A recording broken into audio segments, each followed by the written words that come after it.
बेहद दी परम शांति, बेहद दा रूहानी ज्ञान भाग 3 या स्पिरिचुअल नॉलेज पार्ट 3।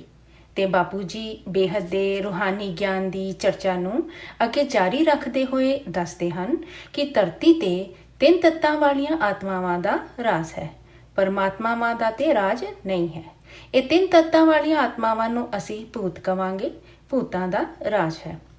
ਭੂਤ ਹੀ ਅਲੱਗ-ਅਲੱਗ ਸੰਪਰਦਾਇਆਂ ਦੀ ਰਚਨਾ ਕਰਕੇ ਅਤੇ ਪ੍ਰਵੇਸ਼ ਕਰਕੇ ਧਰਮਾਂ ਦੀ ਸਥਾਪਨਾ ਕਰਵਾ ਰਹੇ ਹਨ। ਇਸੇ ਕਰਕੇ ਤੇ ਇੰਨੇ ਧਰਮ ਸੰਪਰਦਾਇ ਹਨ। ਜੇਕਰ ਪਰਮਾਤਮਾ ਦਾ ਰਾਜ ਹੈ ਤੇ ਇੱਕ ਧਰਮ, ਇੱਕ ਭਾਸ਼ਾ, ਇੱਕ ਕੁੱਲ ਹੋਣਾ ਚਾਹੀਦਾ। ਅਗਰ ਇੱਕ ਸ਼ਿਵ ਪਰਮਾਤਮਾ ਦਾ ਰਾਜ ਹੈ ਤੇ ਸਾਰੇ ਇੱਕ ਸ਼ਿਵ, ਇੱਕ ਭਗਵਾਨ ਨੂੰ ਹੀ ਮੰਨਣ ਵਾਲੇ ਹੋਣੇ ਚਾਹੀਦੇ, ਜਿਸ ਤਰ੍ਹਾਂ ਕਿ God is one, truth is one. ਪਰ ਜਦੋਂ ਅਨੇਕ ਧਰਮ ਸੰਪਰਦਾਇ ਆ ਜਾਂਦੇ ਹਨ, ਉਦੋਂ ਫਿਰ ਸ਼ਿਵ ਵੀ ਸੋਚਦਾ ਹੈ ਕਿ ਹੁਣ ਉਹ ਕੁਝ ਨਹੀਂ ਕਰ ਸਕਦਾ। ਸ਼ਿਵ ਵੀ ਬ੍ਰਹਮੰਡ ਨੂੰ ਬਦਲ ਨਹੀਂ ਸਕਦਾ। ਉਦੋਂ ਫਿਰ ਸ਼ਿਵ ਸ਼ੰਕਰ ਨੂੰ ਭੇਜ ਕੇ ਕਾਲ ਅਗਨ ਪੈਦਾ ਕਰਕੇ ਪੂਰੇ 14 ਜਾਂ 14 ਲੋਕਾਂ ਨੂੰ ਜਲਾ ਕੇ ਭਸਮ ਕਰ ਦਿੰਦਾ ਹੈ, ਜਿਸ ਨੂੰ ਅੱਜ ਕੱਲ੍ਹ ਸਾਇੰਸ ਵਾਲੇ ਬਲੈਕ ਹੋਲ ਕਹਿੰਦੇ ਹਨ। ਉਹ ਬਲੈਕ ਹੋਲ ਬਣਾ ਦਿੰਦਾ ਹੈ ਤੇ ਬ੍ਰਹਮੰਡ ਦੇ ਵਿਚਕਾਰ ਜੋ ਸੂਰਜ ਹੁੰਦਾ ਹੈ, ਉਸ ਦੇ ਅੰਦਰ ਸ਼ਿਵ ਪ੍ਰਵੇਸ਼ ਕਰਕੇ ਉਸ ਨੂੰ ਅਗਨ ਤੱਤ ਬਣਾ ਦਿੰਦਾ ਹੈ ਤੇ ਅਗਨੀ ਤੱਤ ਬਣਾ ਕੇ ਪੂਰੇ ਬ੍ਰਹਮੰਡ ਨੂੰ ਆਪਣੇ ਅੰਦਰ ਖਿੱਚ ਲੈਂਦਾ ਹੈ। ਪੂਰੇ 14 ਲੋਕਾਂ ਨੂੰ, ਪੂਰੇ ਬ੍ਰਹਮੰਡ ਨੂੰ ਸ਼ਿਵ ਕਾਲ ਅਗਨ ਪੈਦਾ ਕਰਕੇ ਅਗਨ ਤੱਤ ਤੇ ਬਦਲ ਦਿੰਦਾ ਹੈ ਅਤੇ ਅਗਨ ਤੋਂ ਫਿਰ ਵਾਯੂ ਤੇ ਫਿਰ ਜਿਸ ਤਰ੍ਹਾਂ ਬਣਦੇ ਹਨ ਉਸੇ ਤਰ੍ਹਾਂ ਸਮਾ ਜਾਂਦੇ ਹਨ। ਵਾਯੂ ਜਾਂ ਹਵਾ ਫਿਰ ਆਕਾਸ਼ ਤੇ, ਆਕਾਸ਼ ਤੋਂ ਫਿਰ ਹੰਕਾਰ ਤੇ, ਹੰਕਾਰ ਤੋਂ ਫਿਰ ਮਹਤਤ ਤੇ ਅਤੇ ਫਿਰ ਸ਼ਿਵਾ ਨਿਰਾਕਾਰ ਤੇ। ਇਸ ਤਰ੍ਹਾਂ ਬ੍ਰਹਮੰਡ ਲਏ ਮਤਲਬ ਸਰਜਣ, ਵਿਲਏ ਮਤਲਬ ਵਿਸਰਜਣ ਜਾਂ ਸਮਾਪਤ ਹੁੰਦਾ ਹੀ ਰਹਿੰਦਾ ਹੈ। ਬ੍ਰਹਮੰਡ ਦੀ ਪਰਮਾਤਮਾ ਕੌਣ ਹੈ? ਸ਼ਿਵ। ਸ਼ਿਵ ਪਹਿਲਾਂ ਬ੍ਰਹਮੰਡ ਦੀ ਰਚਨਾ ਕਰਦਾ ਹੈ ਅਤੇ ਬ੍ਰਹਮਾ, ਵਿਸ਼ਨੂੰ, ਸ਼ੰਕਰ ਦੇ ਰਾਹੀਂ ਬ੍ਰਹਮੰਡ ਚਲਾਉਂਦਾ ਹੈ ਅਤੇ ਜਦੋਂ ਜ਼ਰੂਰਤ ਹੁੰਦੀ ਹੈ ਉਦੋਂ ਅਰਧ ਪਰਲੈ, ਪਰਲੈ, ਕਲਪ ਪਰਲੈ ਅਤੇ ਫਿਰ ਮਹਾਕਲਪ ਪਰਲੈ ਕਰਦਾ ਹੈ। ਬ੍ਰਹਮਾ ਦੇ ਜਦੋਂ 100 ਸਾਲ ਪੂਰੇ ਹੁੰਦੇ ਹਨ ਉਦੋਂ ਕਲਪ ਪਰਲੈ ਹੁੰਦਾ ਹੈ। ਮਹਾਕਲਪ ਪਰਲੇ ਤੇ ਬ੍ਰਹਮੰਡ ਦਾ ਮਾਲਿਕ ਜਾਂ ਸਿਰਜਣਹਾਰ ਸ਼ਿਵ ਪੂਰੇ ਬ੍ਰਹਮੰਡ ਨੂੰ ਵਾਈਂਡ ਅਪ ਜਾਂ ਸਮੇਟ ਲੈਂਦਾ ਹੈ। ਉਦੋਂ ਸ਼ਿਵ ਕਾਲ ਅਗਨ ਪੈਦਾ ਕਰਦਾ ਹੈ ਤੇ ਜਦੋਂ ਕਾਲ ਅਗਨ ਪੈਦਾ ਕਰਦਾ ਹੈ ਤੇ ਉਸ ਦੇ ਅੰਦਰ ਬ੍ਰਹਮੰਡ ਦੀ ਨੈਗੇਟਿਵਿਟੀ ਆਉਂਦੀ ਹੈ ਤੇ ਉਹ ਪਰਮਾਤਮਾ ਤੋਂ ਆਤਮਾ ਬਣ ਜਾਂਦਾ ਹੈ, ਯਾਨੀ ਸ਼ਿਵ ਜੀਵ ਬਣ ਜਾਂਦਾ ਹੈ। ਕਿਉਂਕਿ ਸ਼ਿਵ ਦੇ ਅੰਦਰ ਬ੍ਰਹਮੰਡ ਦੀ ਨੈਗੇਟਿਵਿਟੀ ਆ ਜਾਂਦੀ ਹੈ ਤੇ ਸ਼ਿਵ ਦੇ ਅੰਦਰ ਜੋ ਥੋੜੇ ਬਹੁਤ ਪਰਮ ਤੱਤ ਪਹਿਲਾਂ ਸੀ ਉਹ ਪੂਰੇ ਖਤਮ ਹੋ ਜਾਂਦੇ ਹਨ। ਜਦੋਂ ਸ਼ਿਵ ਬ੍ਰਹਮੰਡ ਦੀ ਰਚਨਾ ਕਰਦਾ ਹੈ ਉਦੋਂ ਉਸ ਦੇ ਅੰਦਰ 4-5% ਯਾਨੀ 4-5% ਪਰਮ ਤੱਤਾਂ ਦੀ ਮਾਤਰਾ ਜਾਂ ਕੁਆਂਟੀਟੀ ਹੁੰਦੀ ਸੀ।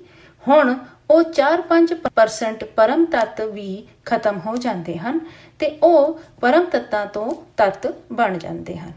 ਹੁਣ ਸ਼ਿਵ ਦੇ ਅੰਦਰ ਨੈਗੇਟਿਵਿਟੀ ਆ ਗਈ ਕਿਉਂਕਿ ਸ਼ਿਵ ਨੇ ਕਾਲ ਅਗਨ ਪੈਦਾ ਕੀਤੀ ਤੇ ਉਸ ਦੇ ਅੰਦਰ ਵੀ ਤੇ ਅੱਗ ਲੱਗੇਗੀ ਕਿਉਂਕਿ ਉਹ ਵੀ ਸ਼ਿਵ ਤੋਂ ਜੀਵ ਬਣ ਗਿਆ ਹੈ ਤੇ ਅਗਨ ਤੱਤ ਦਾ ਅੰਦਰ ਹੋਣਾ ਮਤਲਬ ਸ਼ਿਵ ਦੇ ਅੰਦਰ ਨੈਗੇਟਿਵਿਟੀ ਦਾ ਹੋਣਾ ਹੈ। ਹੁਣ ਸ਼ਿਵ ਵੀ ਆਪਣੀ ਅੱਗ ਨੂੰ ਸ਼ਾਂਤ ਕਰਨ ਲਈ ਆਪਣੇ ਸਿਰਜਣਹਾਰ ਕੋਲ ਜਾਏਗਾ। ਸ਼ਿਵ ਦਾ ਸਿਰਜਣਹਾਰ ਜਾਂ ਰਚਨਾਕਾਰ ਮਹਾਸ਼ਿਵ ਹੈ ਤੇ ਇੱਕ ਬ੍ਰਹਮੰਡ ਦੇ ਬਾਰੇ ਤੇ ਆਪ ਜੀ ਨੂੰ ਪਹਿਲਾਂ ਸਮਝਣਾ ਪਏਗਾ। ਬ੍ਰਹਮੰਡ ਨੂੰ ਡਿਟੇਲ ਜਾਂ ਪੂਰੀ ਤਰ੍ਹਾਂ ਨਾਲ ਸਮਝਣ ਦੇ ਲਈ ਆਪ ਜੀ ਸਾਡੀ ਕਿਤਾਬ ਜਾਂ ਬੁੱਕ अनंत कोटि ब्रह्मांडों का महाकाल प्रलय ਨੂੰ ਪੜ੍ਹ ਸਕਦੇ ਹੋ, ਜੋ ਕਿ ਸਾਡੀ ਵੈਬਸਾਈਟ www.paramshanti.org ਤੇ ਫ੍ਰੀ PDF ਫਾਰਮ ਤੇ ਹੈ। ਤੇ ਬ੍ਰਹਮੰਡ ਦੀ ਉਮਰ ਬ੍ਰਹਮਾ ਦੇ 100 ਜਾਂ 100 ਈਅਰਸ ਹੈ ਤੇ ਸਾਡੇ ਸ਼ਾਸਤਰਾਂ ਤੇ ਅਨੰਤ ਕੋਟि ਜਾਂ ਬੇਅੰਤ ਤਰ੍ਹਾਂ ਦੇ ਬ੍ਰਹਮੰਡ ਹਨ। ਇਹ ਗੱਲ ਲਿਖੀ ਹੋਈ ਹੈ। ਹੁਣ ਸਾਇੰਸ ਵਾਲੇ ਵੀ ਕਹਿ ਰਹੇ ਹਨ ਕਿ ਬੇਅੰਤ ਤਰ੍ਹਾਂ ਦੇ ਸੂਰਜ ਲੋਕ ਹਨ ਤੇ ਇੱਕ ਸੂਰਜ ਲੋਕ ਦਾ ਮਤਲਬ ਇੱਕ ਬ੍ਰਹਮਾ ਹੈ ਤੇ ਇੱਕ ਸੂਰਜ ਦੇ ਆਸੇ-ਪਾਸੇ 108 ਗ੍ਰਹਿ ਜਾਂ 108 ਪਲੈਨਟਸ ਹਨ। ਸਿਰਫ 9 ਗ੍ਰਹਿ ਜਾਂ 9 ਪਲੈਨਟਸ ਹੀ ਨਹੀਂ ਹਨ, 9 ਪਲੈਨਟਸ ਦੇ ਨਜ਼ਦੀਕ ਹਨ, ਇਸ ਲਈ ਇਹਨਾਂ ਦਾ ਅਸਰ ਜਾਂ ਇਫੈਕਟ ਹੁੰਦਾ ਹੈ। ਪਰ ਜਦੋਂ ਤੁਸੀਂ ਸ਼ਿਵ ਸੁਪਰੀਮ ਫਾਦਰ ਯਾਨੀ ਬੇਹੱਦ ਤੇ ਬੇਅੰਤ ਸ਼ਿਵਾ ਦਾ ਮਾਲਿਕ, ਸਰਵ ਸ਼ਕਤੀਮਾਨ ਪਰਮ ਪਿਤਾ ਪਰਮਾਤਮਾ ਜਾਂ ਆਲਮਾਈਟੀ ਅਥਾਰਟੀ ਨੂੰ ਯਾਦ ਕਰਦੇ ਹੋ ਤੇ ਗ੍ਰਹਾਂ ਦੀ ਇਫੈਕਟ ਕਿੱਥੋਂ ਹੋਏਗੀ? ਉਦੋਂ ਗ੍ਰਹਿ ਇਫੈਕਟ ਨਹੀਂ ਕਰ ਸਕਦੇ। ਤੁਸੀਂ ਵਿਅਕਤ ਤੋਂ ਅਵਿਅਕਤ ਤੇ ਰਹੋ, ਯਾਨੀ ਤੁਸੀਂ ਆਲਮਾਈਟੀ ਅਥਾਰਟੀ ਦੀ ਯਾਦ ਤੇ ਰਹੋ, ਕਿਉਂਕਿ ਗ੍ਰਹਾਂ ਦਾ ਇਫੈਕਟ ਇਸ ਧਰਤੀ ਤੇ ਹੁੰਦਾ ਹੈ ਜਾਂ ਜ਼ਿਆਦਾ ਤੋਂ ਜ਼ਿਆਦਾ ਹੋਰ ਲੋਕ ਜਾਂ ਤੀਸਰੇ ਲੋਕ ਯਾਨੀ ਸਵਰਗ ਲੋਕ ਤੱਕ ਹੋ ਸਕਦਾ ਹੈ। ਇਸ ਤੋਂ ਜ਼ਿਆਦਾ ਨਹੀਂ ਹੋ ਸਕਦਾ। ਅਗਰ ਤੁਸੀਂ ਵਿਅਕਤ ਤੋਂ ਅਵਿਅਕਤ ਸਰੂਪ ਵਿਰਾਟ ਦੇਵ ਸਰੂਪ ਧਾਰਨ ਕਰੋ ਤੇ ਤੁਹਾਨੂੰ ਕੋਈ ਵੀ ਇਫੈਕਟ ਨਹੀਂ ਹੋ ਸਕਦੀ। ਪਰ ਮਨੁੱਖ ਆਤਮਾਵਾਂ ਤੇ ਹੁਣ ਗਿਆਨ ਨਹੀਂ ਰਿਹਾ। ਸਮੇਂ ਦੇ ਚੱਕਰ ਨੂੰ ਕਾਲ ਚੱਕਰ ਕਹਿੰਦੇ ਹਨ। ਕਾਲ ਦਾ ਮਤਲਬ ਸਮਾਂ ਜਾਂ ਟਾਈਮ ਹੈ ਤੇ ਸ਼ਿਵ ਨੂੰ ਕਾਲ ਕਹਿੰਦੇ ਹਨ। ਮਹਾਸ਼ਿਵ ਨੂੰ ਮਹਾਕਾਲ ਕਹਿੰਦੇ ਹਨ ਤੇ ਸ਼ਿਵ ਦਾ ਸਿਰਜਣਹਾਰ ਮਹਾਸ਼ਿਵ ਹੈ। ਤੇ ਇਸ ਤਰ੍ਹਾਂ ਦੇ ਬੇਅੰਤ ਤਰ੍ਹਾਂ ਦੇ ਬ੍ਰਹਮੰਡ ਹਨ, ਯਾਨੀ ਬੇਅੰਤ ਤਰ੍ਹਾਂ ਦੇ ਸ਼ਿਵ ਬ੍ਰਹਮੰਡਾਂ ਦੇ ਮਾਲਿਕ ਹਨ ਤੇ ਮਹਾਸ਼ਿਵ ਬੇਅੰਤ ਤਰ੍ਹਾਂ ਦੇ ਬ੍ਰਹਮੰਡਾਂ ਦੇ ਸ਼ਿਵਾਂ ਦਾ ਮਾਲਿਕ ਜਾਂ ਸਿਰਜਣਹਾਰ ਹੈ। ਮਹਾਸ਼ਿਵ ਬੇਅੰਤ ਤਰ੍ਹਾਂ ਦੇ ਬ੍ਰਹਮੰਡਾਂ ਨੂੰ ਕਿਸ ਤਰ੍ਹਾਂ ਚਲਾਉਂਦਾ ਹੈ? ਜਿਸ ਤਰ੍ਹਾਂ ਕਿ ਇੱਕ ਬ੍ਰਹਮੰਡ ਤੇ ਵਿਸ਼ਨੂੰ ਹੈ, ਇਸੇ ਤਰ੍ਹਾਂ ਮਹਾਵਿਸ਼ਨੂੰ ਵੀ ਹੈ, ਸ਼ਿਵ ਹੈ ਤੇ ਮਹਾਸ਼ਿਵ ਹੈ, ਬ੍ਰਹਮਾ ਹੈ ਤੇ ਮਹਾਬ੍ਰਹਮਾ ਵੀ ਹੈ। ਇਹ ਸਭ ਕੁਝ ਆਪ ਨੂੰ ਗਿਆਨ ਦੇ ਰਾਹੀਂ ਸਮਝਣਾ ਪਏਗਾ। ਹੁਣ ਜਿਸ ਤਰ੍ਹਾਂ ਆਪ ਜੀ ਨੇ ਬ੍ਰਹਮੰਡ ਦੀ ਕਹਾਣੀ ਸ਼ਾਰਟਕਟ ਜਾਂ ਸੰਖੇਪ ਤੇ ਸਮਝੀ, ਸ਼ਾਸਤਰਾਂ, ਵੇਦਾਂ, ਪੁਰਾਣਾਂ ਤੇ ਪੁਰਾਣ ਮਤਲਬ ਹਿਸਟਰੀ ਅਤੇ ਵੇਦ ਮਤਲਬ ਗਿਆਨ ਤੇ 18 ਜਾਂ 18 ਪੁਰਾਣ, 4 ਜਾਂ 4 ਵੇਦ ਅਤੇ 16 ਜਾਂ 16 ਉਪਨਿਸ਼ਦ ਹਨ। ਇਹਨਾਂ ਸਭ ਤੇ ਪੂਰੇ ਬ੍ਰਹਮੰਡ ਦੀ ਬਹੁਤ ਹਿਸਟਰੀ ਲਿਖੀ ਹੈ, ਪਰ ਇਹਨਾਂ ਤੇ ਜੋ ਮਹਾਬ੍ਰਹਮੰਡਾਂ ਦੀ ਹਿਸਟਰੀ ਸੀ ਉਹ ਸਾਰੀ ਮਿਸਿੰਗ ਜਾਂ ਗਾਇਬ ਹੋ ਗਈ ਹੈ, ਕਿਉਂਕਿ ਬੇਹੱਦ ਦਾ ਟਾਈਮ ਹੈ।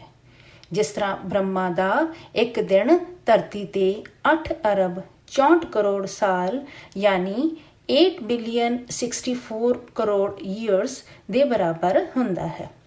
ਬ੍ਰਹਮਾ ਦੇ 100 ਸਾਲ ਜਾਂ 100 ਈਅਰਸ ਦੇ ਮਤਲਬ ਮਹਾਸ਼ਿਵ ਦੀ ਇੱਕ ਘੜੀ ਹੁੰਦੀ ਹੈ। ਆਪ ਜੀ ਇੱਥੇ ਟਾਈਮ ਦੀ ਸਪੀਡ ਜਾਂ ਗਤੀ ਸੋਚ ਸਕਦੇ ਹੋ ਕਿੰਨੀ ਹੋ ਗਈ, ਤੇ ਮਹਾਸ਼ਿਵ ਦੀ ਗਤੀ ਅਤੇ ਮਤੀ ਕਿੰਨੀ ਹੋ ਗਈ। ਜਦੋਂ ਤੁਸੀਂ ਸ਼ਿਵ ਦੀ ਹੀ, ਜੋ ਕਿ ਇੱਕ ਬ੍ਰਹਮੰਡ ਦਾ ਮਾਲਿਕ ਹੈ, ਉਸ ਦੀ ਸਪੀਡ ਹੀ ਨਹੀਂ ਜਾਣ ਸਕਦੇ ਤੇ ਮਹਾਸ਼ਿਵ, ਜੋ ਕਿ ਬੇਅੰਤ ਤਰ੍ਹਾਂ ਦੇ ਬ੍ਰਹਮੰਡਾਂ ਦਾ ਸਿਰਜਣਹਾਰ ਹੈ, ਉਸ ਦੀ ਸਪੀਡ ਜਾਂ ਗਤੀ ਕਿੰਨੀ ਹੋਏਗੀ। ਇੱਕ ਬ੍ਰਹਮੰਡ ਦੇ ਬ੍ਰਹਮਾ ਦੀ ਹੀ ਕੰਮ ਕਰਨ ਦੀ ਕਿੰਨੀ ਸਪੀਡ ਹੈ। ਜੇਕਰ ਬ੍ਰਹਮਾ ਕਿਸੇ ਨੂੰ ਧਰਤੀ ਤੇ 1 ਸੈਕਿੰਡ ਦਾ ਵਰਦਾਨ ਦੇ ਦੇਵੇ ਤੇ ਬ੍ਰਹਮਾ ਦਾ 1 ਸੈਕਿੰਡ ਬਰਾਬਰ ਹੈ ਧਰਤੀ ਤੇ 1 ਲੱਖ ਸਾਲ ਜਾਂ 1 ਲੱਖ ਈਅਰਸ। ਮਤਲਬ ਅਗਰ ਬ੍ਰਹਮਾ ਕਿਸੇ ਰਾਖਸ਼ਸ ਜਾਂ ਦੈਤ ਨੂੰ 1 ਸੈਕਿੰਡ ਦਾ ਵਰਦਾਨ ਦੇ ਦੇਵੇ ਤੇ ਉਹ ਰਾਖਸ਼ਸ 1 ਲੱਖ ਸਾਲ ਜਾਂ 1 ਲੱਖ ਈਅਰਸ ਤੱਕ ਜੀਏਗਾ। ਫਿਰ ਉਸ ਨੂੰ ਮਾਰਨ ਲਈ ਵਿਸ਼ਨੂੰ ਨੂੰ ਅਵਤਾਰ ਲੈਣਾ ਪਏਗਾ। ਇਸ ਤਰ੍ਹਾਂ ਦੀ ਸਾਡੇ ਇਸ ਬ੍ਰਹਮੰਡ ਦੀਆਂ ਬਹੁਤ ਕਹਾਣੀਆਂ ਹਨ। ਮੈਂ ਆਪ ਜੀ ਨੂੰ ਸਾਰੀਆਂ ਸੁਣਾ ਸਕਦਾ ਹਾਂ, ਵੇਦ, ਪੁਰਾਣ, ਉਪਨਿਸ਼ਦ ਸਭ ਸੁਣਾ ਸਕਦਾ ਹਾਂ, ਪਰ ਸਾਨੂੰ ਬੇਹੱਦ ਦਾ ਗਿਆਨ ਚਾਹੀਦਾ। ਇਸ ਲਈ ਬੇਹੱਦ ਦੇ ਬ੍ਰਹਮੰਡਾਂ ਨੂੰ ਸਮਝਣਾ ਪਏਗਾ। ਬੇਅੰਤ ਤਰ੍ਹਾਂ ਦੇ ਜਾਂ ਅਨੰਤ ਕੋਟੀ ਬ੍ਰਹਮੰਡਾਂ ਨੂੰ ਸਮਝਣਾ ਪਏਗਾ। ਜਦੋਂ ਤੱਕ ਬੇਅੰਤ ਤਰ੍ਹਾਂ ਦੇ ਬ੍ਰਹਮੰਡਾਂ ਦੀ ਸਿਰਜਣਾ ਅਤੇ ਉਹਨਾਂ ਦੇ ਰਚਨਾਕਾਰ ਮਹਾਸ਼ਿਵ, ਪਰਮ ਮਹਾਸ਼ਿਵ ਦੇ ਬਾਰੇ ਤੇ ਤੁਸੀਂ ਪੂਰੀ ਤਰ੍ਹਾਂ ਨਾਲ ਜਦੋਂ ਤੱਕ ਨਹੀਂ ਸਮਝੋਗੇ, ਉਦੋਂ ਤੱਕ ਕੁਝ ਵੀ ਸਮਝ ਤੇ ਨਹੀਂ ਆਏਗਾ। ਹੁਣ ਤੱਕ ਅਸੀਂ ਇੱਕ ਬ੍ਰਹਮੰਡ ਦੇ ਬਾਰੇ ਤੇ ਸਮਝਿਆ ਹੈ, ਹੁਣ ਅਸੀਂ ਮਹਾਬ੍ਰਹਮੰਡ ਦੇ ਬਾਰੇ ਤੇ ਸਮਝਾਂਗੇ। ਮਹਾਬ੍ਰਹਮੰਡ ਦਾ ਸਿਰਜਣਹਾਰ ਮਹਾਸ਼ਿਵ ਹੈ। ਮਹਾਬ੍ਰਹਮੰਡ ਦੇ ਸੈਂਟਰ ਤੇ ਯਾਨੀ ਕੇਂਦਰ ਤੇ ਮਹਾਬ੍ਰਹਮੰਡ ਦਾ ਪਰਮ ਧਾਮ ਹੁੰਦਾ ਹੈ। ਉੱਥੇ ਮਹਾਸ਼ਿਵ ਰਹਿੰਦੇ ਹਨ। ਮਹਾਸ਼ਿਵ ਦਾ ਮਤਲਬ ਸ਼ਿਵ ਦਾ ਰਚੇਤਾ ਜਾਂ ਸਿਰਜਣਹਾਰ ਹੈ। ਇਸ ਲਈ ਮਹਾਸ਼ਿਵਰਾਤਰੀ ਮਨਾਉਂਦੇ ਹਾਂ। ਹੁਣ ਬੇਅੰਤ ਤਰ੍ਹਾਂ ਦੇ ਜਾਂ ਅਨੰਤ ਕੋਟੀ ਬ੍ਰਹਮੰਡਾਂ ਮਹਾਬ੍ਰਹਮੰਡਾਂ ਦੇ ਅੰਦਰ ਚਾਰੋਂ ਪਾਸੇ ਘੁੰਮ ਰਹੇ ਹਨ। ਇੱਕ ਬ੍ਰਹਮੰਡ ਮਤਲਬ ਇੱਕ ਸੂਰਯ ਮੰਡਲ ਜਾਂ ਵਨ ਸੋਲਰ ਸਿਸਟਮ ਹੈ। ਹੁਣ ਸਾਇੰਸ ਵਾਲੇ ਵੀ ਕਹਿ ਰਹੇ ਹਨ ਕਿ ਬੇਅੰਤ ਸੂਰਯ ਮੰਡਲ ਹਨ, ਯਾਨੀ ਬੇਅੰਤ ਸੋਲਰ ਸਿਸਟਮ ਹਨ।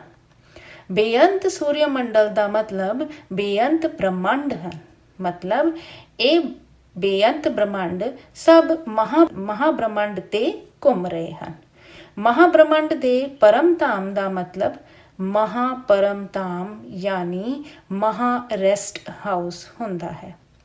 ਤੇ ਇਹ ਅਨੰਤ ਕੋਟੀ ਬ੍ਰਹਮੰਡਾਂ ਦੇ ਮਾਲਿਕ ਬੇਅੰਤ ਤਰ੍ਹਾਂ ਦੇ ਸ਼ਿਵ ਯਾਨੀ ਪਰਮਾਤਮਾਵਾਂ ਜਦੋਂ ਆਪਣਾ ਆਪਣਾ ਬ੍ਰਹਮੰਡ ਆਪਣੇ ਅੰਦਰ ਸਮੇਟ ਲੈਂਦੀਆਂ ਹਨ ਜਾਂ ਪੂਰੇ ਬ੍ਰਹਮੰਡ ਨੂੰ ਆਪਣੇ ਅੰਦਰ ਵਿਲੈ ਜਾਂ ਸਮਾ ਲੈਂਦੀਆਂ ਹਨ, ਉਦੋਂ ਉਹ ਪਰਮਾਤਮਾਵਾਂ ਤੋਂ ਆਤਮਾ ਬਣ ਜਾਂਦੀਆਂ ਹਨ।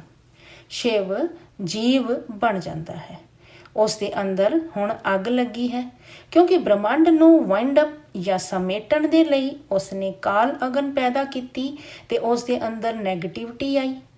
ਹੁਣ ਉਹ ਆਪਣੇ ਆਪ ਨੂੰ ਸ਼ਾਂਤ ਕਰਨ ਦੇ ਲਈ ਅਤੇ ਪਾਵਰ ਲੈਣ ਲਈ ਮਹਾਸ਼ਿਵ ਦੇ ਅੰਦਰ ਚਲੇ ਜਾਂਦਾ ਹੈ। ਮਹਾਬ੍ਰਹਮੰਡ ਦਾ ਸਿਰਜਣਹਾਰ ਮਹਾਸ਼ਿਵ ਜਦੋਂ ਚਾਹੁੰਦਾ ਹੈ, ਉਦੋਂ ਉਹ ਪੂਰੇ ਬ੍ਰਹਮੰਡ ਨੂੰ ਆਪਣੇ ਅੰਦਰ ਸਮਾ ਲੈਂਦਾ ਹੈ।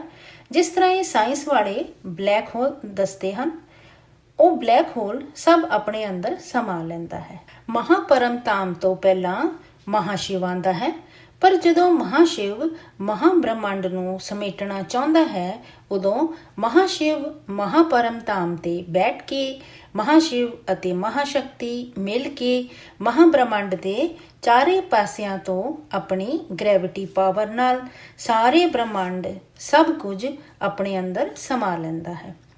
ਸਾਰੇ ਬ੍ਰਹਮੰਡ ਜਿਨ੍ਹਾਂ ਦੇ ਸ਼ਿਵ ਜੀਵ ਬਣ ਗਏ ਹਨ ਅਤੇ ਚਾਰੋਂ ਪਾਸੇ ਜੋ ਘੁੰਮ ਰਹੇ ਸਨ, ਉਹਨਾਂ ਨੂੰ ਮਹਾਸ਼ਿਵ ਵਿਅਕਤ ਤੋਂ ਅਵਿਅਕਤ ਯਾਨੀ ਵਿਖਾਈ ਦੇਣ ਵਾਲਿਆਂ ਤੋਂ ਨਾ ਵਿਖਾਈ ਦੇਣ ਵਾਲੇ ਬਣਾ ਕੇ ਆਪਣੇ ਸੂਖਮ ਸਰੀਰ ਦੇ ਰੋਮ ਰੋਮ ਤੇ ਸਮਾ ਲੈਂਦਾ ਹੈ।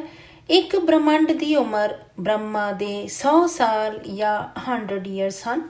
ਮਤਲਬ ਬ੍ਰਹਮੰਡ ਤੇ ਜਾਂ ਬ੍ਰਹਮਾ ਦੇ 100 ਸਾਲ ਪੂਰੇ ਹੋਣ ਤੇ ਕਲਪ ਪ੍ਰਲੈ ਹੁੰਦਾ ਹੈ। ਇੱਕ ਬ੍ਰਹਮੰਡ ਤੇ ਜਾਂ ਵਨ ਸੋਲਰ ਸਿਸਟਮ ਦੇ ਬ੍ਰਹਮਾ ਦਾ ਜਦੋਂ ਇੱਕ ਦਿਨ ਹੁੰਦਾ ਹੈ, 19 ਮਹਾਸ਼ਿਵ ਦੀ ਇੱਕ ਘੜੀ ਹੁੰਦੀ ਹੈ। ਮਤਲਬ ਬ੍ਰਹਮਾ ਦਾ ਇੱਕ ਦਿਨ ਮਹਾਸ਼ਿਵ ਦੀ ਇੱਕ ਘੜੀ ਦੇ ਬਰਾਬਰ ਹੈ। ਤੇ ਇਸ ਤਰ੍ਹਾਂ ਮਹਾਸ਼ਿਵ ਦੀ ਹਰ ਇੱਕ ਘੜੀ ਤੇ ਬੇਅੰਤ ਬ੍ਰਹਮੰਡ ਬਣਦੇ ਅਤੇ ਸਮਾਪਤ ਹੁੰਦੇ ਹਨ। ਤੇ ਪੂਰੇ ਇੱਕ ਬ੍ਰਹਮੰਡ ਦੀ ਉਮਰ ਮਹਾਸ਼ਿਵ ਦੇ ਲਈ ਪਾਣੀ ਦੇ ਇੱਕ ਬੁਲਬੁਲੇ ਦੀ ਤਰ੍ਹਾਂ ਹੈ, ਕਿਉਂਕਿ ਉਸ ਦੀ ਹਰ ਇੱਕ ਘੜੀ ਤੇ ਅਨੰਤ ਬ੍ਰਹਮੰਡ ਬਣਦੇ ਅਤੇ ਖਤਮ ਹੁੰਦੇ ਹਨ। ਸ਼ਿਵ ਯਾਨੀ ਇੱਕ ਬ੍ਰਹਮੰਡ ਦਾ ਮਾਲਿਕ ਮਹਾਸ਼ਿਵ ਦੇ ਸੂਖਮ ਸਰੀਰ ਤੋਂ ਨਿਕਲਿਆ ਹੈ, ਕਿਉਂਕਿ ਮਹਾਸ਼ਿਵ ਸ਼ਿਵ ਦਾ ਰਚਨਾਕਾਰ ਹੈ ਅਤੇ ਸ਼ਿਵ ਉਸ ਦੀ ਰਚਨਾ ਹੈ। ਕਲਪ ਪਰਲੇ ਤੇ ਸ਼ਿਵ ਜਦੋਂ ਕਾਲ ਅਗਨ ਪੈਦਾ ਕਰਨ ਕਰਕੇ ਪਾਵਰਲੈਸ ਹੋ ਜਾਂਦਾ ਹੈ ਤੇ ਆਪਣੇ ਆਪ ਨੂੰ ਸ਼ਾਂਤ ਕਰਨ ਲਈ ਸ਼ਿਵ ਦੀ ਆਤਮਾ ਮਹਾਸ਼ਿਵ ਦੇ ਅੰਦਰ ਸਮਾ ਜਾਂਦੀ ਹੈ ਅਤੇ ਬਾਅਦ ਤੇ ਮਹਾਬ੍ਰਹਮੰਡ ਦੇ ਮਹਾਪਰਮ ਧਾਮ ਤੇ ਰੈਸਟ ਜਾਂ ਆਰਾਮ ਕਰਦੀ ਹੈ। ਫਿਰ ਜਦੋਂ ਮਹਾਸ਼ਿਵ ਉਸ ਨੂੰ ਜਾਣ ਦਾ ਆਰਡਰ ਜਾਂ ਹੁਕਮ ਦਿੰਦਾ ਹੈ ਅਤੇ ਸੰਕਲਪ ਭੇਜਦਾ ਹੈ ਕਿ ਜਾਓ ਅਤੇ ਆਪਣੇ ਬ੍ਰਹਮੰਡ ਦੀ ਸਿਰਜਣਾ ਕਰੋ, ਤੇ ਸ਼ਿਵ ਦੀ ਆਤਮਾ ਮਹਾਪਰਮ ਧਾਮ ਤੋਂ ਪਾਵਰ ਭਰ ਕੇ, ਕਿਉਂਕਿ ਮਹਾਪਰਮ ਧਾਮ ਤੇ ਥੋੜੀ ਪਰਮ ਤੱਤਾਂ ਦੀ ਮਾਤਰਾ ਹੁੰਦੀ ਹੈ, ਮਹਾਬ੍ਰਹਮੰਡ ਦੇ ਮਹਾਪਰਮ ਧਾਮ ਤੇ 5% ਜਾਂ 5% ਪਰਮ ਤੱਤ ਹੁੰਦੇ ਹਨ ਅਤੇ ਬ੍ਰਹਮੰਡ ਤੇ ਪਰਮ ਧਾਮ ਤੇ 4% ਜਾਂ 4% ਪਰਮ ਤੱਤ ਹੁੰਦੇ ਹਨ। ਫਿਰ ਸ਼ਿਵ ਦੀ ਆਤਮਾਵਾਂ ਜਾਂ ਪਰਮ ਆਤਮਾਵਾਂ ਮਹਾਪਰਮ ਧਾਮ ਤੋਂ परम तत्तां नूं लै के वापस ब्रह्मंड की रचना करदियां हन। फिर ब्रह्मंड बनते हैं। फिर शिव ब्रह्मा विष्णु शंकर नूं बनांदा है अते जदों भी एक ब्रह्मंड दे ब्रह्मा विष्णु शंकर नूं जरूरत हुंदी है उदों ये महाब्रह्मंड तो ब्रह्मंड ते जांदे हन। महाब्रह्मंड ते बेअंत तरह दे महाविष्णु महाब्रह्मा रहिंदे हन। ਜਦੋਂ ਬ੍ਰਹਮੰਡਾਂ ਦੇ ਵਿਸ਼ਨੂੰ ਨੂੰ ਜ਼ਰੂਰਤ ਹੁੰਦੀ ਹੈ ਤੇ ਮਹਾਬ੍ਰਹਮੰਡ ਤੋਂ ਮਹਾਵਿਸ਼ਨੂੰ ਜਾਂਦੇ ਹਨ। ਇਸੇ ਤਰ੍ਹਾਂ ਮਹਾਬ੍ਰਹਮਾ ਵੀ ਜਾਂਦੇ ਹਨ। ਇਸੇ ਕਰਕੇ ਸ਼ਾਸਤਰਾਂ ਤੇ ਵਿਸ਼ਨੂੰ ਅਤੇ ਮਹਾਵਿਸ਼ਨੂੰ ਜਾਂ ਬ੍ਰਹਮਾ ਜਾਂ ਮਹਾਬ੍ਰਹਮਾ ਤੇ ਕੋਈ ਫਰਕ ਨਹੀਂ ਦੱਸਿਆ ਗਿਆ ਹੈ, ਕਿਉਂਕਿ ਇਸ ਫਰਕ ਨੂੰ ਕੋਈ ਸਮਝ ਨਹੀਂ ਸਕੇਗਾ। ਇਸ ਲਈ ਵਿਸ਼ਨੂੰ ਦੇ ਵਿਰਾਟ ਰੂਪ ਵੀ ਵਿਖਾਏ ਗਏ ਹਨ। ਜੋ ਵਿਸ਼ਨੂੰ ਦਾ ਵਿਰਾਟ ਰੂਪ ਹੈ ਉਹ ਮਹਾਵਿਸ਼ਨੂੰ ਹੈ। ਉਹ ਮਹਾਬ੍ਰਹਮੰਡ ਤੋਂ ਬ੍ਰਹਮੰਡ ਤੇ ਜਾਂਦੇ ਹਨ। ਬ੍ਰਹਮੰਡਾਂ ਤੇ ਜਦੋਂ ਵੀ ਧਰਮ ਦੀ ਹਾਨੀ ਬਹੁਤ ਜ਼ਿਆਦਾ ਹੋ ਜਾਂਦੀ ਹੈ ਅਤੇ ਕੋਈ ਵੱਡੇ ਅਵਤਾਰ ਦੀ ਜ਼ਰੂਰਤ ਹੁੰਦੀ ਹੈ, ਉਸ ਬ੍ਰਹਮੰਡ ਦਾ ਵਿਸ਼ਨੂੰ ਧਰਮ ਦੀ ਹਾਨੀ ਨੂੰ ਕੰਟਰੋਲ ਨਹੀਂ ਕਰ ਪਾਉਂਦਾ ਅਤੇ ਉਸ ਬ੍ਰਹਮੰਡ ਦਾ ਸ਼ਿਵ ਵੀ ਚਾਹੁੰਦਾ ਹੈ ਕਿ ਮਹਾਬ੍ਰਹਮੰਡ ਤੋਂ ਮਹਾਵਿਸ਼ਨੂੰ ਆਏ ਅਤੇ ਇਸ ਬ੍ਰਹਮੰਡ ਨੂੰ ਚਲਾਉਣ ਤੇ ਮਦਦ ਕਰੇ ਤੇ ਮਹਾਵਿਸ਼ਨੂੰ ਜਾਂਦਾ ਹੈ। ਜੇਕਰ ਬ੍ਰਹਮਾ ਨੂੰ ਮਦਦ ਦੀ ਜ਼ਰੂਰਤ ਪਏ ਤੇ ਮਹਾਬ੍ਰਹਮਾ ਵੀ ਜਾਂਦਾ ਹੈ। ਮਹਾਬ੍ਰਹਮੰਡ ਤੇ ਜਿੱਥੇ ਮਹਾਵਿਸ਼ਨੂੰ ਮਹਾਬ੍ਰਹਮਾ ਰਹਿੰਦੇ ਹਨ, ਉਹਨਾਂ ਦੇ ਨਜ਼ਦੀਕ ਚਾਰੋਂ ਪਾਸੇ ਬੇਅੰਤ ਤਰ੍ਹਾਂ ਦੀਆਂ ਸਤੋ ਪ੍ਰਧਾਨ ਜਾਂ ਸੱਚੇ ਅਤੇ ਪਵਿੱਤਰ ਵਿਚਾਰਾਂ ਵਾਲੀਆਂ ਆਤਮਾਵਾਂ ਹੁੰਦੀਆਂ ਹਨ। ਸਤੋ ਪ੍ਰਧਾਨ ਆਤਮਾਵਾਂ ਵੀ ਕਦੀ-ਕਦੀ ਬੇਅੰਤ ਤਰ੍ਹਾਂ ਦੇ ਬ੍ਰਹਮੰਡਾਂ ਦੇ ਅੰਦਰ ਜਾਂਦੀਆਂ ਹਨ, ਕਿਉਂਕਿ ਇਹਨਾਂ ਸਤੋ ਪ੍ਰਧਾਨ ਆਤਮਾਵਾਂ ਦੀ ਰਚਨਾ ਵੀ ਇਹਨਾਂ ਬ੍ਰਹਮੰਡਾਂ ਤੇ ਕਿਤੇ ਨਾ ਕਿਤੇ ਹੁੰਦੀਆਂ ਹਨ। ਇਸ ਲਈ ਬਹੁਤ ਸਾਰੀਆਂ ਸਤੋ ਪ੍ਰਧਾਨ ਆਤਮਾਵਾਂ ਇਹਨਾਂ ਬ੍ਰਹਮੰਡਾਂ ਤੇ ਵੀ ਰਹਿੰਦੀਆਂ ਹਨ। ਇਸ ਤਰ੍ਹਾਂ ਬੇਅੰਤ ਤਰ੍ਹਾਂ ਦੇ ਬ੍ਰਹਮੰਡ ਮਹਾਬ੍ਰਹਮੰਡ ਦੇ ਅੰਦਰ ਚਾਰੋਂ ਪਾਸੇ ਘੁੰਮਦੇ ਰਹਿੰਦੇ ਹਨ ਅਤੇ ਬ੍ਰਹਮੰਡ ਬਣਦੇ ਅਤੇ ਖਤਮ ਹੁੰਦੇ ਰਹਿੰਦੇ ਹਨ। ਮਹਾਸ਼ਿਵ ਜੋ ਕਿ ਇੱਕ ਬ੍ਰਹਮੰਡ ਦੇ ਮਾਲਿਕ ਯਾਨੀ ਵਨ ਸੋਲਰ ਸਿਸਟਮ ਦੇ ਮਾਲਿਕ ਸ਼ਿਵ ਦਾ ਸਿਰਜਣਹਾਰ ਹੈ, ਜਦੋਂ ਉਸ ਦੇ ਮਹਾਪਰਮ ਧਾਮ ਦੇ ਅੰਦਰ ਹੌਲੀ-ਹੌਲੀ ਨੈਗੇਟਿਵਿਟੀ ਵੱਧਦੀ ਜਾਂਦੀ ਹੈ ਤੇ ਪਰਮ ਤੱਤਾਂ ਦੀ ਮਾਤਰਾ ਜਾਂ ਕੁਆਂਟਿਟੀ ਘੱਟ ਹੋ ਜਾਂਦੀ ਹੈ, ਉਦੋਂ ਮਹਾਸ਼ਿਵ ਦੇ ਅੰਦਰ ਮਹਾਬ੍ਰਹਮੰਡ ਚਲਾਉਣ ਦੀ ਸ਼ਕਤੀ ਨਹੀਂ ਰਹਿੰਦੀ। ਸਿਰਜਣਹਾਰ ਦੇ ਅੰਦਰੋਂ ਦੀ ਜਦੋਂ ਉਸ ਦੀ ਸਿਰਜਣਾ ਜਾਂ ਰਚਨਾ ਤੇ ਪਾਵਰ ਨਹੀਂ ਜਾਂਦੀ ਤੇ ਆਟੋਮੈਟਿਕਲੀ ਜਾਂ ਆਪਣੇ ਆਪ ਹੀ ਉਸ ਦੀ ਰਚਨਾ ਨੈਗੇਟਿਵ ਬਣ ਜਾਂਦੀ ਹੈ।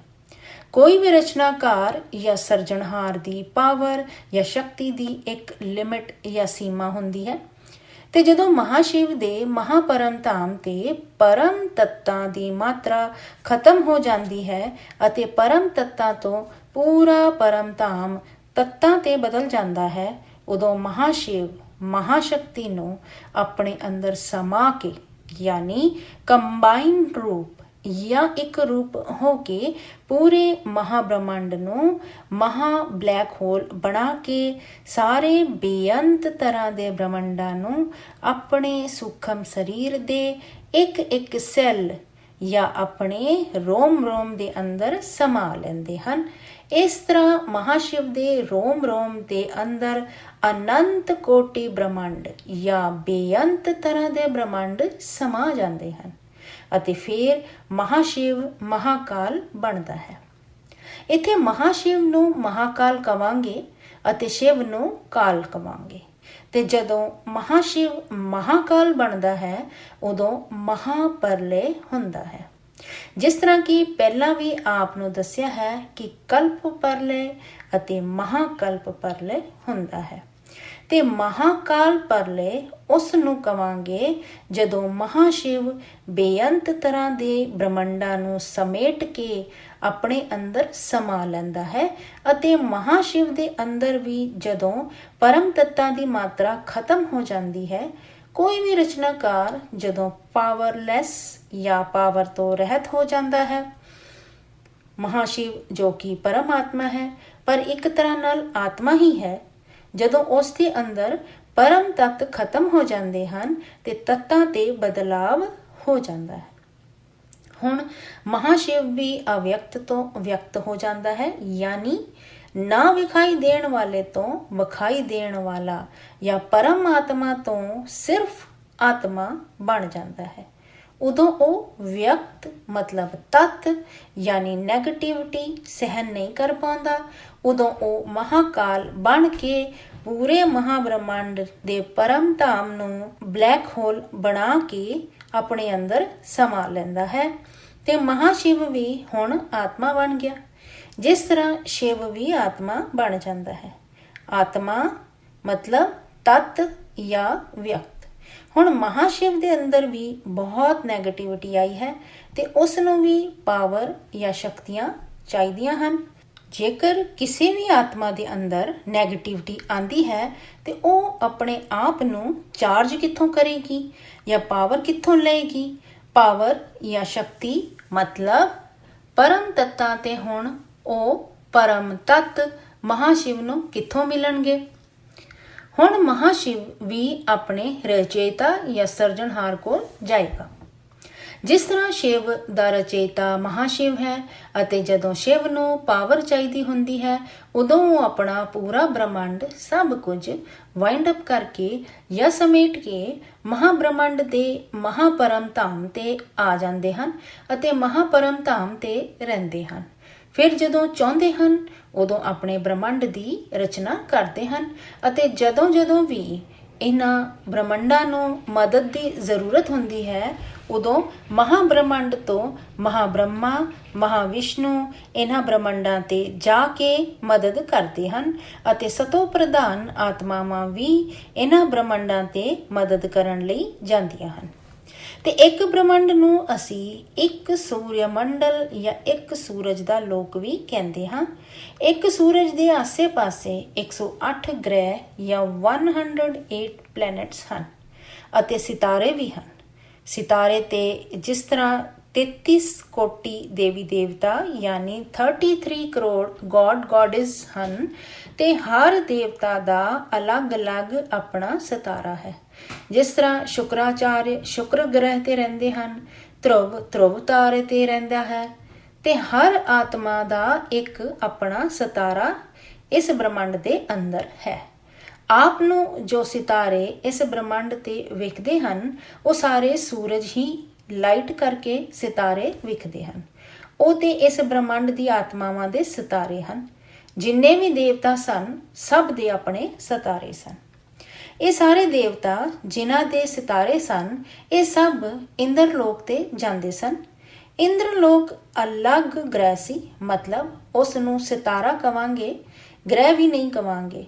ਤੇ 108 ਜਾਂ 108 ਪਲੈਨਟਸ ਵੀ ਸਨ। ਹੁਣ ਸਾਇੰਸ ਵਾਲਿਆਂ ਨੇ 35 ਜਾਂ 35 ਗ੍ਰਹਿ ਤੇ ਲੱਭ ਕੇ ਦੱਸੇ ਹਨ। ਉਹਨਾਂ ਨੇ ਵੀ ਦੱਸਿਆ ਹੈ ਕਿ 9 ਜਾਂ 9 ਪਲੈਨਟਸ ਹੀ ਨਹੀਂ ਹਨ। ਪਲੂਟੋ, ਯੂਰੇਨਸ, ਨੈਪਚੂਨ ਵੀ ਬਾਅਦ ਤੇ ਰੋਮਨ ਕੈਥੋਲਿਕ ਵਾਲਿਆਂ ਨੇ ਲੱਭ ਕੇ ਕੱਢੇ ਹਨ। ਪਲੂਟੋ, ਯੂਰੇਨਸ, ਨੈਪਚੂਨ ਇਹ ਗ੍ਰਹਿ ਸਾਡੇ ਬ੍ਰਹਮੰਡ ਦੇ ਅੰਦਰ ਨਹੀਂ ਸੀ, ਕਿਉਂਕਿ ਸਾਡੇ ਸ਼ਾਸਤਰਾਂ ਤੇ ਸਿਰਫ 9 ਜਾਂ 9 ਗ੍ਰਹਿ ਹੀ ਹਨ। ਇਹ 9 ਜਾਂ 9 ਗ੍ਰਹਿ ਧਰਤੀ ਦੇ ਨਜ਼ਦੀਕ ਹਨ। ਇਹਨਾਂ ਦੀ ਇਫੈਕਟ ਜਾਂ ਅਸਰ ਧਰਤੀ ਤੇ ਹੁੰਦੀ ਹੈ ਕਿਉਂਕਿ ਇਹ ਧਰਤੀ ਦੇ ਆਸੇ-ਪਾਸੇ ਹੀ ਨਜ਼ਦੀਕ ਹਨ। ਗ੍ਰਹਿ ਦੂਰ ਵੀ ਹਨ ਤੇ ਇਹ ਗ੍ਰਹਿ ਜਾਂ ਪਲੈਨਟਸ ਕੌਣ ਚਲਾਉਂਦਾ ਹੈ? ਜਿਸ ਤਰ੍ਹਾਂ ਸੂਰਜ ਦੇ ਲਈ ਆਪ ਕਹਿੰਦੇ ਹੋ ਕਿ ਉਸ ਨੂੰ ਸੂਰਜ ਨਾਰਾਇਣ ਦੇਵਤਾ ਚਲਾਉਂਦੇ ਹਨ ਤੇ ਸੂਰਜ ਦੇਵਤਾ ਇਸ ਬ੍ਰਹਮੰਡ ਦੇ ਸੂਰਜ ਦੇ ਅੰਦਰ ਰਹਿੰਦੇ ਹਨ ਕਿਉਂਕਿ ਉਸ ਦਾ ਸਰੀਰ ਅਗਨੀ ਤੱਤ ਦਾ ਹੈ। ਤੇ ਸੂਰਜ ਨਾਰਾਇਣ ਨੂੰ ਕੀ ਅਗਨੀ ਤੱਤ ਜਲਾ ਸਕੇਗਾ? ਕਿਉਂਕਿ ਸੂਰਜ ਅਗਨ ਤੱਤ ਦਾ ਹੈ। ਸੂਰਜ ਦੇ ਅੰਦਰ ਸੂਰਜ ਦੇ ਰੱਥ ਦੇ ਪਹੀਏ ਦੱਸੇ ਹਨ। ਪਹਿਲਾਂ ਸ਼ਾਸਤਰਾਂ ਤੇ ਦੱਸਿਆ ਹੈ ਕਿ ਪਹਿਲਾਂ ਸੂਰਜ ਘੁੰਮਦਾ ਰਹਿੰਦਾ ਸੀ, ਪਰ ਹੁਣ ਸਭ ਸੂਰਜ ਦੇ ਆਸੇ-ਪਾਸੇ ਘੁੰਮਦੇ ਰਹਿੰਦੇ ਹਨ। ਉਲਟਾ ਚੱਕਰ ਹੋ ਗਿਆ ਹੈ। ਹਰ ਚੀਜ਼ ਬਦਲਦੀ ਰਹਿੰਦੀ ਹੈ। ਆਪਣੇ ਸ਼ਾਸਤਰਾਂ ਤੇ ਜੋ ਬਹੁਤ ਪੁਰਾਣੀ ਗੱਲਾਂ ਲਿਖੀਆਂ ਹਨ ਹੁਣ ਅੱਜ ਉਹ ਬਦਲ ਗਈਆਂ ਹਨ। ਸਭ ਕੁਝ ਬਦਲ ਗਿਆ ਹੈ। ਬੇਹੱਦ ਦੀ ਪਰਮ ਮਹਾਸ਼ਾਂਤੀ।